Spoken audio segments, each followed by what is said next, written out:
the fire that did not consume. The desert had taught Moses how to listen. Years among sheep had quieted the voice that once burned with ambition. Egypt was behind him now, palace halls replaced by dust and silence.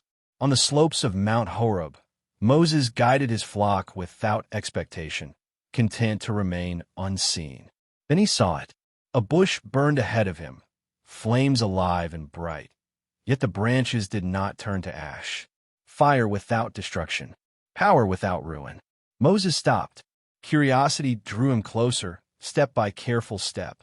And as he approached, a voice called his name from the fire. Moses, Moses. He froze. Here I am. Do not come any closer, the voice said. Take off your sandals, for the place where you are standing is holy ground. Moses obeyed, heart pounding, face turned downward. The fire spoke again, not as a threat, but as remembrance. I am the God of your father, the God of Abraham, Isaac, and Jacob. I have seen the suffering of my people in Egypt. I have heard their cries. The words pressed heavy and sharp. I am sending you. Moses' courage faltered.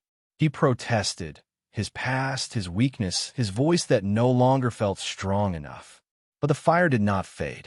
I will be with you, God said, and this will be the sign. When you have brought the people out, you will worship me on this mountain. The bush still burned. Moses still trembled. But something had changed.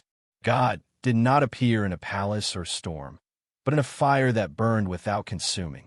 And Moses learned that holy ground is not defined by place, but by presence.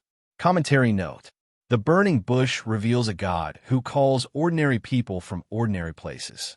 Moses was not seeking purpose when he found it. He was working quietly. This story reminds us that God's power does not always arrive with destruction or noise. Sometimes it waits, steady and patient, until we are willing to stop, listen, and step closer. Historical note: this event is recorded in Exodus 3 verses 1 to 12. Moses was a Hebrew raised in Egypt who fled to Midian and became a shepherd. Mount Horeb is also known as Mount Sinai, a central location in Israelite tradition.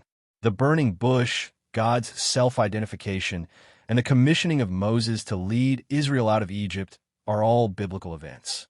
This retelling expands internal reflection and imagery while remaining faithful to the scriptural account.